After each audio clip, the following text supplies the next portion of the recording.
Hi guys, I'm here today to talk about my April TBR. I'm here with long hair, and as we all know, none of us are going to be able to get a haircut for the foreseeable unless you live with a hairdresser. Go you. So I'm debating whether to just accept it and start pushing it off my face, or whether to shave it all off and just hope it's grown back a bit by the time this lockdown is over. This is really important, you know, it's a massive decision, so do feel free to vote down below and let me know what you think. Okay?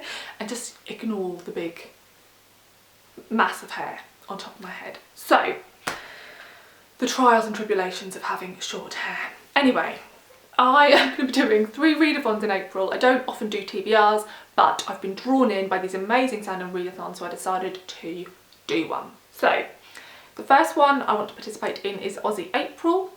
The second one is the TBR Clear Out Readathon, and the third one is the OWL Readathon. I have done the OWL Readathon before, but I haven't done the other two before, so this is very, very exciting. So if we start with Aussie April is in its second year, I believe, and I wanted to participate last year, but I didn't have any Aussie books, so I've been putting them aside for the last couple of months and planning for this readathon, which has been very exciting. Aussie April is run by Jacqueline over at 6 Minutes for Me and Doris over at All the Books. They are both amazing booktubers and I highly recommend their channels. So I'll link the announcement videos and their channels down below so you can go and have a look. And I have 7 books here that I've collected from hauling or getting them from the library, or I had a couple of books as well. So yeah, nice little stack. So I'll talk about the library books first. So I recently heard, or I've heard Natalie from my reading days talk about this author Inga Simpson a couple of times, but Natalie did a vlog fairly recently, like in the last few months, talking about one of this author's other books, and it reminded me to see if my library had a copy of any of her books, and they had this one but none of the others, but I really like the sound of this one. So this is Where the Trees Were by Inga Simpson, and I think all of her books sound great, and I think she's an author I could really enjoy, so I'm really excited to dip my toes into her backlist. So this is about a group of 5 children who find a group of ancient trees carved by an Aboriginal tribe, but they have to start trying to protect this group of trees because of tensions to do with land rights. And then we go forward 17 years and we follow one of these children who's obviously grown up and become an adult and look back on some actions they regret and tensions that have arisen because of that. So I think that sounds intriguing. I love coming of age stories and I don't know if I've ever read an Australian one, so excited. This second one is a bit unusual for me, but I heard Chris from the channel Chris's Bookish Cauldron, which is another amazing channel. I'm going to link all these channels down below and you should be subscribed to all of them. So I heard Chris talk about this one quite recently. This is The Van Apfel Girls Are Gone by Felicity McLean. And again, I had a little look and my library had a copy, which I was very happy about. So this is sort of like a mystery thriller, which is not what I usually go for, but the reason I have picked it up is because it's also about a group of young girls and I love coming of age stories, so yeah. So this is about the fact that during one summer, 3 sisters all went missing, they just disappeared.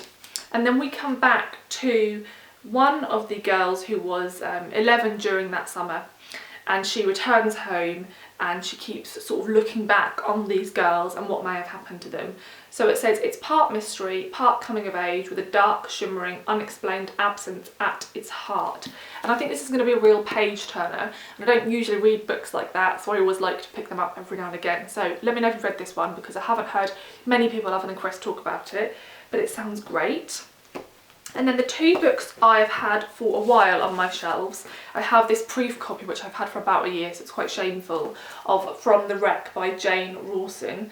So Simon over at Savage Reads raved about this one, he absolutely loved it, and Simon and I don't always agree on books. We have quite a lot of crossover and we tend to have quite strong crossover in historical fiction, and this is historical fiction, so I'm hopeful, although Simon loves another famous Australian book which I hate, so you know, pros and cons. So as I said, this is From the Wreck, it's historical fiction, and it is about a man who's pulled from the wreck of a steamship, but he's the only survivor, but he remembers that during the wreckage there was another creature with him. And my understanding is, and I have not looked into this too much because I don't really want to be spoiled, this creature sort of changes form. I think at one point they're a woman, at another point they're a horse, maybe a cat. I don't really know. And I just think this is supposed to be a bit weird. So fingers crossed I like it. And then the other one I've had for a while, we have another coming of age story, guys. What a shock. So Sofie Laguna is another Australian author that I'm convinced I will love. And as with Inga Simpson, I've looked at all of her books and they all sound like books I would adore. So I'm hopeful that if I like this one, I've got, you know, a few other books that I can pick up. So this is A Choke. This is her most recent novel. And this is again about a young girl. She's 10 years old and she's abandoned by her mother and seldom visited by her violent father. So she's raised by her grandfather. And it says, through years of poverty and neglect, she finds solace in the staggering natural beauty of the nearby Maurier River. But it says threats start to infiltrate her sanctuary and you follow her on from there. So I think this is going to be quite a traumatic, perhaps upsetting story, but I like the sound of it. So again, I hope to love it and find a new favourite author. And this next one is a recent release. I think it came out a couple of weeks ago and I requested this from Pushkin Press because I thought it sounded brilliant, and it's The Inland Sea by Madeleine Watts. I think that is a brilliant cover. It looks a bit like an oil spill. I really love it. This sounds quite odd, but actually Jacqueline over at the channel 6 Minutes For Me has literally just uploaded a review of this book, which I will link in the cards so you can go and check it out, because it made me even more glad that I had a copy of this one because she really enjoyed it and her review was really insightful. So this is about a real man who was a 19th century British explorer called John Oxley, and he traversed the Australian wilderness because he believed there was such a thing as an inland sea, which he never found. And we are following his like great granddaughter, I believe, as she is living in contemporary Australia and she has quite a lot of problems and she has a lot of concerns around climate change, and you're following her story. And I think the link between the narratives is fairly tenuous, but I think it's to do with, you know, the environment and the sea and all those things. And it just sounds like it's going to be quite a thoughtful novel, and yeah, I'm just hopeful this will be great. And it's not about young girls, so, you know, there's that. And then these are two I bought purposefully for this readathon because I didn't want all my Australian reads to be fiction. And also I really wanted to try and read more Aboriginal Australian voices, but as a British person in the UK I found it really hard to get hold of them. My library, there's so many books I kept trying to find, my library didn't hold copies of, I couldn't find copies of online without paying like a ridiculous amount of money. So that's something I'm going to have to keep looking into. There's a few Australian publications that I've so wanted to get to for a couple of years now and just haven't been able to find copies of without paying such a lot of money. And it's so frustrating because I feel like if I could see it in a bookshop and just read a little bit of it, like have a look at the writing style, then I'd probably be willing to pay a lot more money than I usually pay, because I know I like the writing style, but without having read any of the writing style, to take that leap of faith and pay a lot of money for it is a little bit scary, so I haven't done it yet. But these two weren't too pricey, so I picked both of these up. So this is Tell It to the World by Stan Grant, and I'm pretty sure this is a recent republication of Talking to My Country by Stan Grant. I have no idea why they've changed the title, and I spent quite a lot of time trying to figure out if this was the same book. I wanted to read Talking to My Country for 2 or 3 years and never been able to find a copy in the UK. And then when I double checked the other day, I suddenly saw this one pop up and it's been published this year. So I'm pretty sure it's the same thing, but yeah. So this is about Stan Grant, who is one of Australia's leading journalists. He's an Aboriginal Australian, and he talks about what he's learned being a journalist and the ongoing racism that he suffers and people in his community suffer in Australia. But this is something I know so little about. I read a lot of books about racism, usually through an American lens, sometimes a British one, but certainly not through a Australian one. And I know next to nothing about the Aboriginal people of Australia and their experience, so I'm hoping to learn lots from this And again, there's loads of other books about this topic that I would like to try and get hold of, but just a little bit difficult. So please feel free to recommend me some, and also if you are British, to let me know where you've managed to find them. So another one I managed to get hold of is Growing Up Original in Australia. This is edited by Anita Heiss, and this is published by Black Ink Books. Now I understand they keep printing these collections, so they also have Growing Up Black in Australia, and I think Growing Up Disabled in Australia. This is the one I wanted to read for this month, but I'm interested in the other two as well. And this is a anthology of essays, so it's all by different authors, and there is loads of essays in here. I actually had a flick through, and this is quite unlike most essay collections in that they're all really short. Some of them are only 2 pages, and the maximum seems to be about 6 pages, so there must be getting on for like 40 different essays in here.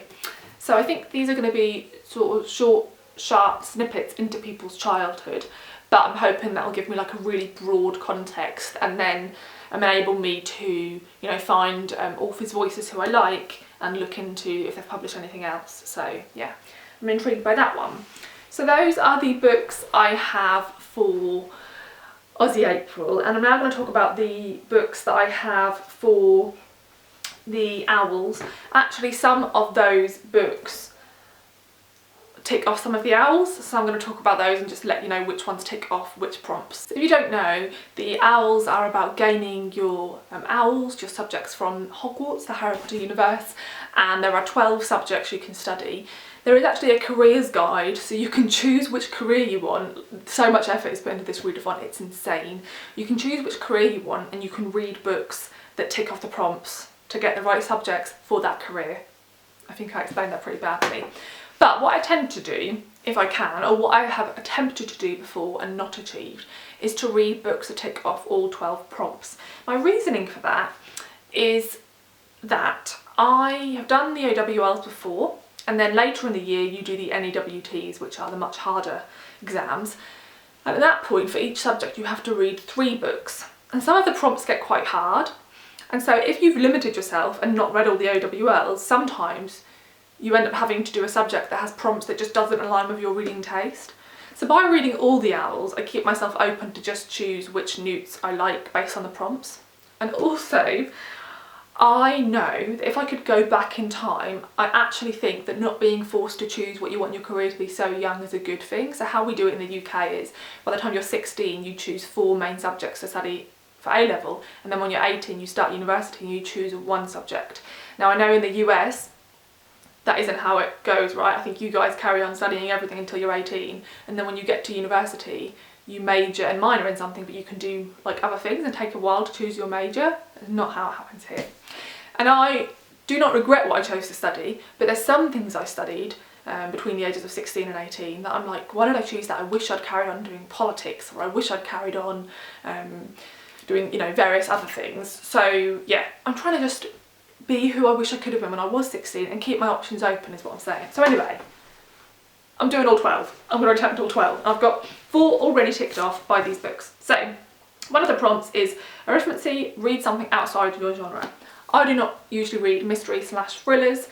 I'm going to read this and then decide whether it is good enough for that prompt, because I am aware that it is about young girls coming of age, and that is very much in my wheelhouse. So maybe a cheat.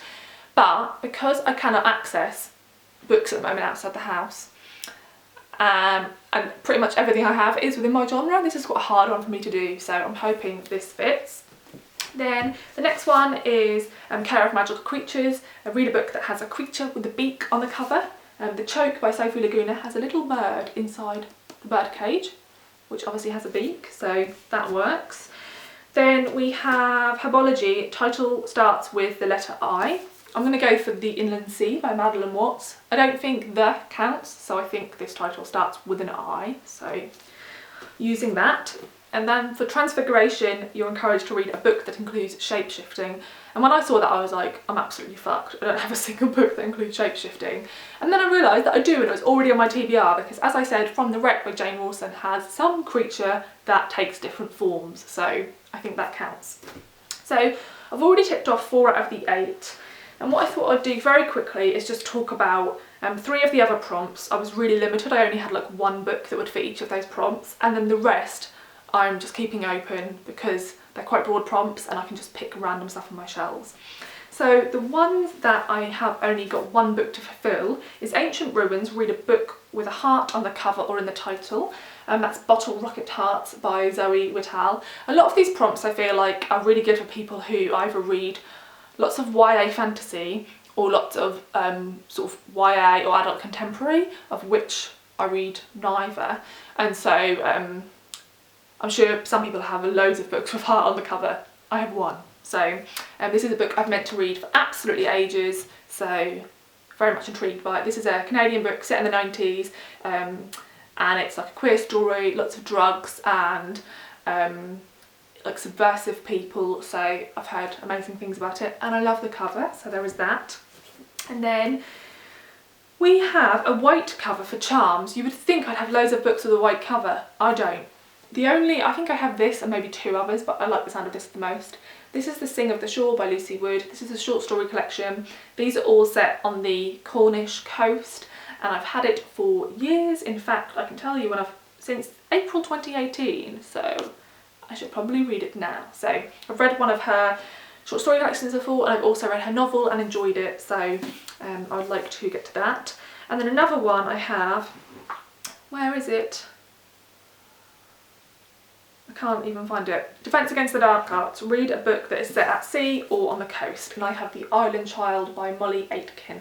As you can tell, this book is very coastal, sea-based. It's set on an island, and this is a very recent acquisition for me. It was sent by the publisher and I think it sounds great, so I'm going to go for that. I actually wish I had more books set on the sea / coast, so that's something I may need to consider, but those were the only ones I had. So those are all the books for the OWLs that I've chosen so far, but I'm not going to choose for all the other prompts, and I will link all the information down below so you can go and find out about all the other prompts I haven't already spoken about. Okay, so third and final readathon. The TBR Clear Out readathon is hosted by Katie over at Books and Things, and there are no prompts. You're just supposed to read books off your TBR for the month of April, but Katie is trying to focus on books that she's had for a while, and that's something I'd like to do as well. I'm trying as much as possible to reduce my TBR of books I've owned pre 1st of January 2020. I entered the year with I think 104 unread books from that stack, and it's gone down to 84 I think. I haven't read 20 of those books. I've DNF'd some and unhauled a couple as well, but I would like to get it down much lower than 84 by the midpoint of the year, so I'm hoping April will help greatly with that. So 4 books that I've already spoken about which I owned prior to the start of 2020 are The Sing of the Shore, Bottle Rocket Hearts, From the Wreck and The Choke, and actually all 4 of these books I've had for at least a year, and this is one of the oldest books on my TBR, so I definitely want to get to that one. I remember adding that to my TBR within like the first year of being on BookTube, and I've been on BookTube for 7 years, so that's embarrassing. And then what I thought I would do is, I'm not going to talk about these at all because I'm sick to death of talking about them. I have 1, 2, 3, 4, 5, 6 books here, and I would say these 6 books are the books that, one, I've had for a really long time, but also the books I've put on the most TBRs on this channel and yet not read. And so I'm fed up with hearing about them. You're probably fed up with hearing about them if you've been here for any length of time. So I almost feel like, unless I start reading these and just for whatever reason haven't got the headspace or I'm really not enjoying them, I have to finish them because I'm fed up with them not being read. And I'm really excited for all of them because they've lasted so many unhauls over all these years and they're still here. So the first one is Mariana by Monica Dickens. I have too many unread Persephone books and this is one of them. The second is The Birds by Daphne du Maurier. This is a short story collection. I don't know why I haven't read it. I think it's because the font's quite small, but get over it. The Vegetarian by Han Kang, translated by Deborah Smith. I don't know what it was. I just haven't picked this up yet, and I know it is ridiculous because everybody has read it, but I still haven't. Another one in that vein is Do Not Say We Have Nothing by Madeleine Thien. Again, I don't know why I haven't read it. I was sent this pre-release and I was really excited about it, and I think just the size of it's put me off a bit, and it's not even that long. It's like 460 pages, so you know, I've read longer books, but yeah, I've always just been put off picking it up, but this is one I would like to get to. Then we have Beastings by Benjamin Myers. Again, I've had this for so many years, and Benjamin Myers as an author, I think I would love his novels. I actually tried to read his memoir recently and didn't really love it, but I'm still convinced I'll love his novels, but I'm not letting myself pick up any more of his novels until I've read the one I've had for about 5 years. So there's that. And then the non-fiction book I really want to get to is British on Race, Identity and Belonging by Afua Hirsch. I've had this for too long. I've heard nothing but amazing things about it. I've read the first couple of chapters before and loved it. I don't know why I haven't continued. So we've lost count of how many books I've spoken about now, but there's a lot. I would like to try and read like 20 books in April. I think I have to read 20 books based on all the readathons I'm doing. But yeah, we shall see. I'd love to know if you are participating in any of these readathons. If you are, let me know down below, and let me know if you've uploaded a video or a blog post or something on Instagram or any of those things, because I'd love to check it out. And yeah, I just think it's going to be a good month for trying to read lots, because, you know, unless you are still having to go out of the house to provide essential work, thank you, a lot of us have lots more time, and I'm one of those people. I'm still working, but I'm working from home, so I feel like I have lots more time.